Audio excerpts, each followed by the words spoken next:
हाय बच्चों, आज की वीडियो में हम फैक्टराइजेशन पढ़ेंगे। फैक्टराइजेशन फैक्टराइजेशन ऑफ पॉलिनोमियल्स जो हमने लास्ट क्लास में शुरू किया था, और फैक्टर थ्योरम्स हमने किया था उसके अंदर। अब हम उसी को आगे कंटिन्यू करते हुए फैक्टराइजेशन ऑफ पॉलिनोमियल्स पर आते हैं। तो इसकी शुरुआत करते हैं एग्जाम्पल नंबर 13 से, which is on page number 41। Example number 13 से स्टार्ट करते हैं, which is on page number 41। इसमें लिखा हुआ है factorise 6x² plus 17x plus 5 by splitting the middle term, by splitting the middle term.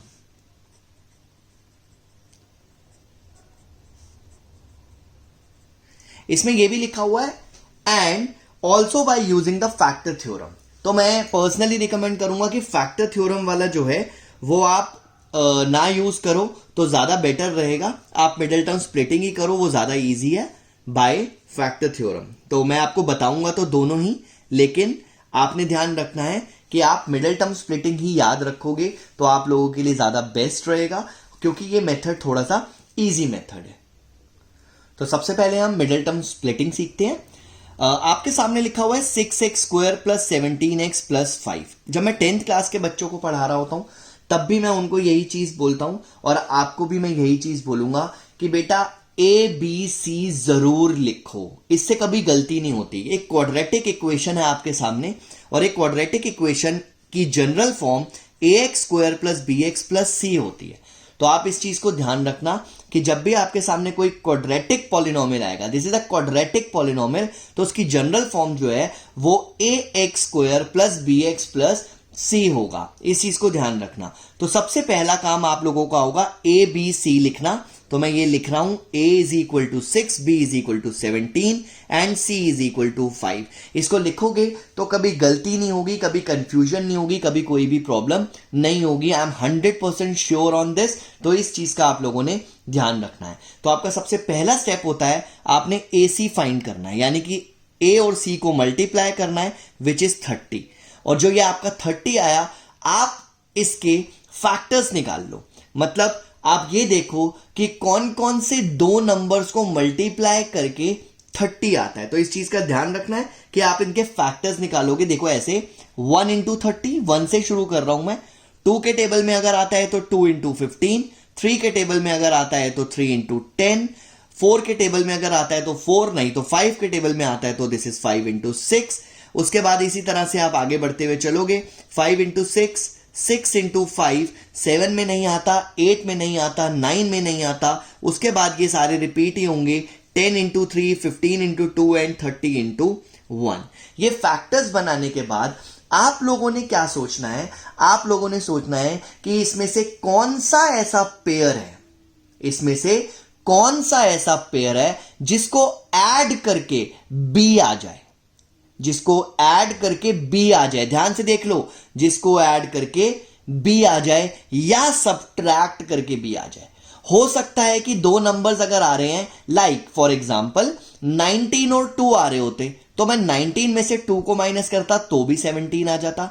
और जैसे इसके अंदर 15 और 2 आ रहे हैं, दिस इज 15 इंटू 2 या 2 इंटू 15, और इन दोनों को ऐड करता हूं तो भी 17 आ जाता है। तो ध्यान रखना कि AC के जो भी फैक्टर्स होंगे उसमें कोई ना कोई ऐसा पेयर जरूर होगा। उस पेयर को या तो ऐड करके या सब्ट्रैक्ट करके आपको मिडल वाली टर्म यानी कि B मिल जाएगा। और ये याद रखना कि B का मतलब मिडल टर्म नहीं है, B का मतलब है कोफिशिएंट ऑफ X। ये बहुत इंपॉर्टेंट है, जो भी मैं आपको पॉइंट्स बोल रहा हूं, this is coefficient of X। ये याद रखना, इससे आपकी कभी गलती नहीं होगी। तो A का मतलब पहली टर्म नहीं है, A का मतलब कोफिशिएंट ऑफ x², b का मतलब दूसरी टर्म नहीं है, b का मतलब कोफिशिएंट ऑफ x, और c का मतलब होता है कांस्टेंट। तो पहली, दूसरी, तीसरी टर्म करके नहीं याद रखना, coefficient of x², coefficient of x and coefficient of and constant, ऐसे याद रखना है। चाहे वो क्वाड्रेटिक पॉलिनोमियल हो, चाहे वो आपके सामने क्वाड्रेटिक इक्वेशन हो। अब हमने जब फैक्टर ढूंढ लिया, हमने जब पेयर ढूंढ लिया, तो बहुत ही आसान सा तरीका होता है, मैं यहां पे साइड पे आपको सॉल्व करके बता रहा हूं। दिस इज 6x स्क्वायर, आपने बस मिडल वाली टर्म को ब्रेक कर देना है। This is 15x plus 2x, देखो मिडिल टर्म स्प्लिटिंग का यही मतलब होता है, स्प्लिटिंग द मिडिल टर्म। और साथ में हमारे पास जो चल रहा है 5, उसको एज इट इज हमने रख दिया। अब आप पहले दो में से जो आपको कॉमन दिख रहा है वो कॉमन निकाल लो। तो हमने 3x कॉमन निकाल लिया, यहां से हमारे सामने बच गया 2x प्लस 5, और हम देखो सेकंड वाले में कुछ भी कॉमन नहीं है तो 1 कॉमन माना जाएगा, 2x प्लस 5। तो अब ये एक टर्म हो गई, ये दूसरी टर्म हो गई, और इन दोनों टर्म्स में से आपको साफ साफ दिखाई दे रहा है कि 2x प्लस 5 कॉमन है। जब आपने दोनों टर्म्स में से 2x प्लस 5 कॉमन निकाला तो पहले से बचा 3x और दूसरे से बचा 1।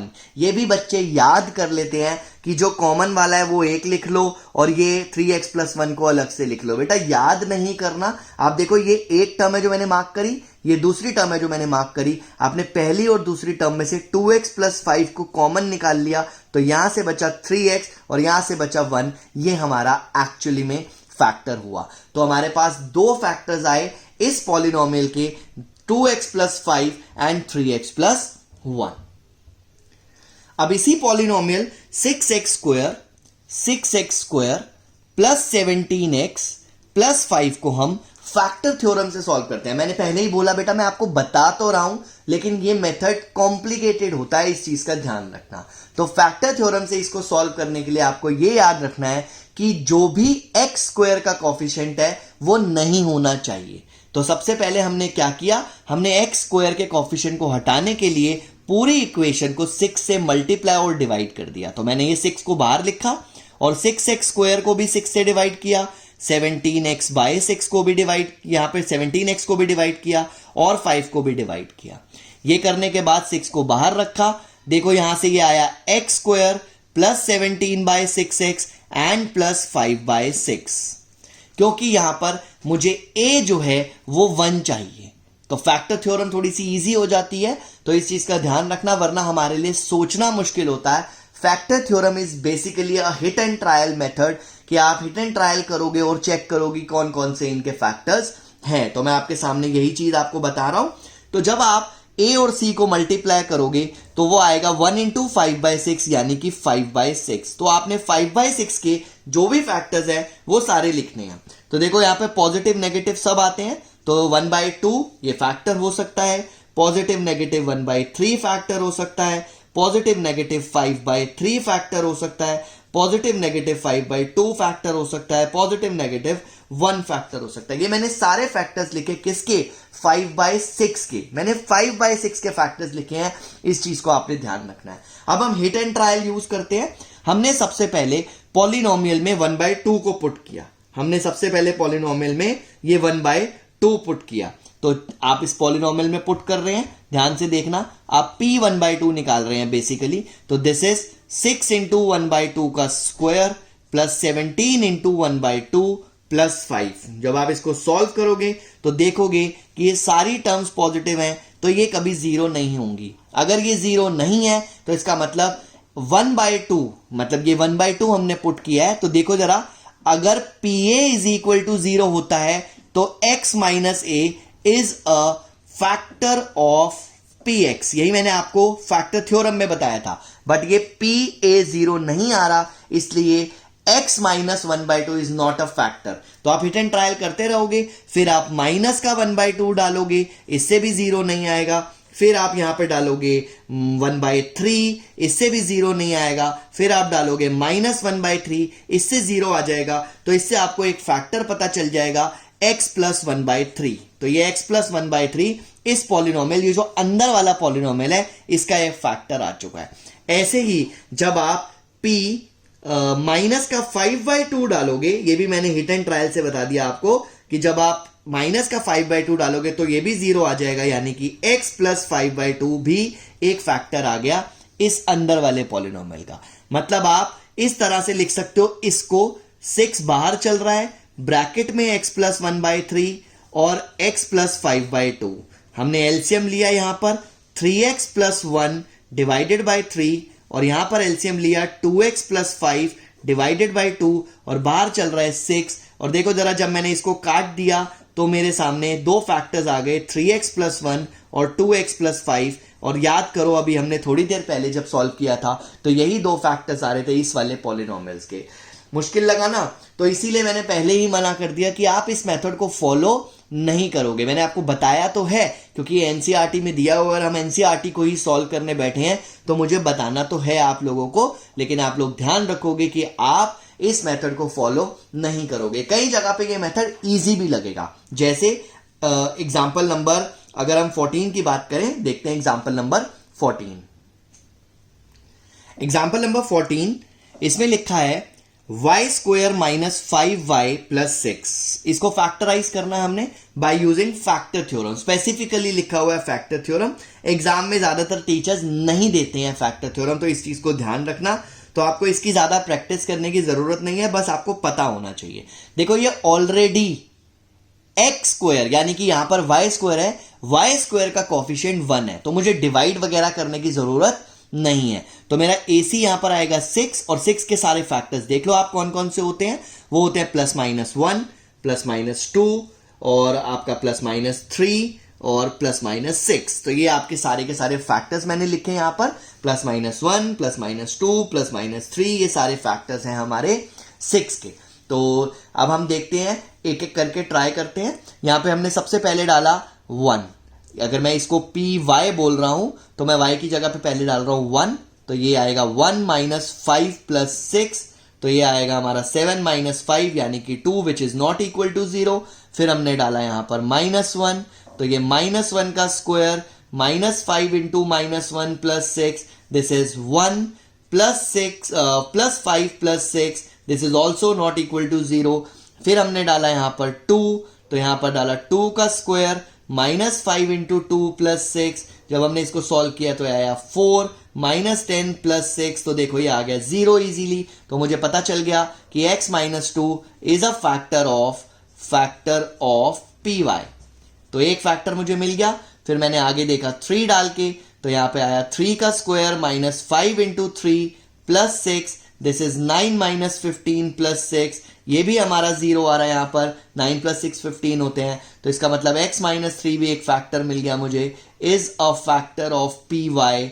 तो जब मुझे दो फैक्टर मिल गए, क्योंकि क्वाड्रेटिक पॉलिनोमियल है तो दो ही फैक्टर आएंगे यहां पर, तो ये x - 2 और x - 3 इस पॉलिनोमियल के फैक्टर्स आ चुके हैं। तो दिस इज फैक्टर थ्योरम। तो मैं आपको मना करूंगा कि क्वाड्रेटिक पॉलिनोमियल के लिए फैक्टर थ्योरम को यूज करने की जरूरत नहीं है। हालांकि ये फैक्टर थ्योरम का आगे यूज होगा जब हम क्यूबिक पॉलिनोमियल्स पर आएंगे, तो उसके लिए हम देखते हैं सबसे पहले एग्जाम्पल नंबर 15। तो एग्जाम्पल नंबर 15 पर आते हैं। एग्जाम्पल नंबर 15, एग्जाम्पल 15, इसमें लिखा है x³ - 23x² + 142x - 120। नाउ इसे फैक्टराइज करना है। This is a cubic polynomial. तो क्यूबिक पॉलिनोमियल के लिए फैक्टर थ्योरम ही यूज होती है। फैक्टर थ्योरम भी यूज होगी, मिडिल टर्म स्प्लिटिंग भी यूज होगी, लॉन्ग डिवीजन भी यूज होगा। This is very very important 9th class के पॉइंट ऑफ व्यू से, और ये एग्जाम में ज्यादातर आता है, तो इस चीज को आपने ध्यान रखना है। तो हमने लेट कर लिया कि ये px है, यानी कि एक px पॉलिनोमियल हमें दिया हुआ है। हम हिडन ट्रायल यूज करेंगे। देखो यहां पर हमारे पास दिया हुआ है 120 और इसका कोफिशिएंट है 1, तो ये आएगा हमारे पास माइनस का 120, मल्टीप्लाई करेंगे जब हम AC निकालेंगे। यहां पर AD होता है एक्चुअली में, क्योंकि AX³ BX² CX और D, तो यहां पर बेसिकली AD होता है। तो AD हमारा -120 आ रहा है, तो -120 के सारे पॉसिबल फैक्टर्स लिखेंगे। अभी मैं डायरेक्टली लिख के बता रहा हूं। This is +-1, +-2, +-3, +-4, +-5, +-6। आपको लिखने की जरूरत नहीं है, आप स्टार्ट करो 1 से। आपने यहां पर 1 डाला, तो ये आया 1³ - 23 × 1² + 142 × 1 - 120। दिस इज माई 1 माइनस का 23 प्लस का 142 माइनस का 120। तो ध्यान से देखो, दिस इज 123 43 माइनस 143 यानी कि 0। तो इसका मतलब x - 1 is a factor of px। तो हमें px का फैक्टर मिल चुका है। सिंपल सी बात है, हमें px का फैक्टर मिल गया है, एक फैक्टर। अब हमारा नेक्स्ट स्टेप होगा बाकी के फैक्टर्स निकालना, तो उसके लिए हम यूज करेंगे लॉन्ग डिवीजन। तो हमने क्या किया, हम लॉन्ग डिवीजन यूज करेंगे। जो मैं मेथड बता रहा हूं ये ज्यादा इजी मेथड है, आप एनसीईआरटी के मेथड को फॉलो मत करना, क्योंकि उन्होंने प्योरली यहां पर क्या कहते हैं हिट एंड ट्रायल ही लगाया हुआ है, तो वो चीज यूज करने की जरूरत नहीं है। आप डायरेक्टली करो जो मैं आप लोगों को बता रहा हूं यहां पर। तो क्या है, हमने पॉलिनोमियल px को यानी कि x cube minus 23x square plus 142x minus 120 को x माइनस 1 से लॉन्ग डिवाइड किया, यानी कि डिवीजन किया, जो मैंने आपको थोड़ी देर पहले सिखाया था। हमने लास्ट वीडियो में भी किया था ये, तो हम इसकी बात कर रहे हैं लॉन्ग डिवीजन की। दिस इज एक्स स्क्वायर, क्योंकि हमें मल्टीप्लाई करना है इससे, तो हमने ये लिखा एक्स क्यूब माइनस का एक्स स्क्वायर, सब्ट्रैक्ट कर दिया, ये कैंसिल हो गया, माइनस का 22x square plus 142x minus 120 आया हमारे पास। फिर हमने माइनस 22x से मल्टीप्लाई किया। आप वही मेथड यूज करोगे जो मैंने आप लोगों को पहले बताया था, यानी कि लास्ट वीडियो में बताया था, आप उसी मेथड को यूज करोगे। तो अब यहां पर हमने इससे जब मल्टीप्लाई किया तो ये प्लस का 22x आ गया, ये पॉजिटिव ये नेगेटिव ये कैंसिल हो गया। This is 120x minus 120। अब आपने 120 से मल्टीप्लाई किया, this is 120x minus 120, subtract करा यहां पर भी, तो रिमाइंडर आएगा 0। और ध्यान रखना यहां पर हमेशा रिमाइंडर 0 आएगा। अगर रिमाइंडर 0 नहीं आ रहा दैट मीन्स आपने कोई मिस्टेक की है, तो इस चीज का ध्यान रखना। अब हमारे पास एक और चीज आ गई कि px इज इक्वल टू, देखो ये px है, dividend is equal to divisor into quotient. तो ये हमारे पास इस तरह से आ रहा है, और हमें मिडिल टर्म स्प्लिटिंग करनी आती है, यानी कि हम इन दोनों के फैक्टर्स निकाल सकते हैं। इसके दो फैक्टर्स निकाल सकते हैं हमारे सामने जो ये सिचुएशन दी हुई है। तो हमने x square minus 22x plus 120 की मिडिल टर्म स्प्लिटिंग करी। वही सेम तरीका 1 into this, A C is equal to 120। तो 120 हमारे पास आ रहा है, दिस इज 1 इंटू 120।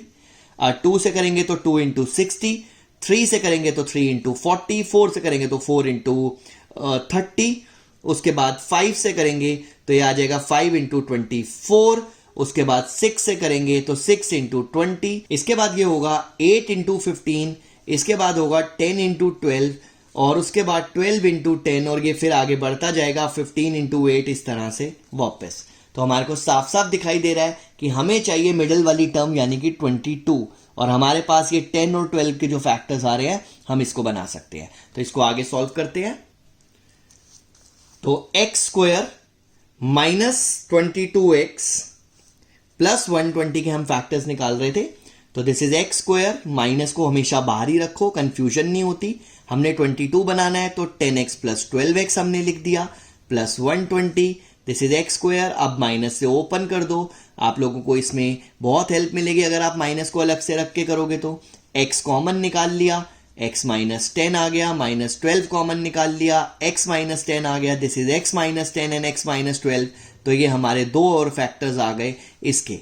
पहले हमारे पास जो px था उसका ऑलरेडी एक फैक्टर आ रहा था x माइनस 1, और हमने दो फैक्टर्स और निकाले x square minus 22x plus 120 की मिडिल टर्म स्प्लिटिंग करके। तो ये px के 3 फैक्टर्स हमारे पास आ गए, और ये हमारा फाइनल आंसर होगा।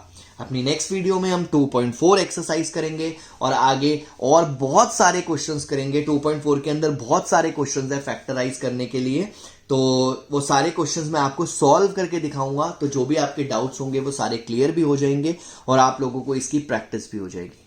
तो इसकी प्रैक्टिस करते रहना। आगे मिलते हैं हम नेक्स्ट वीडियो में with 2.4 exercise chapter 2 polynomials class 9th। Thank you so much.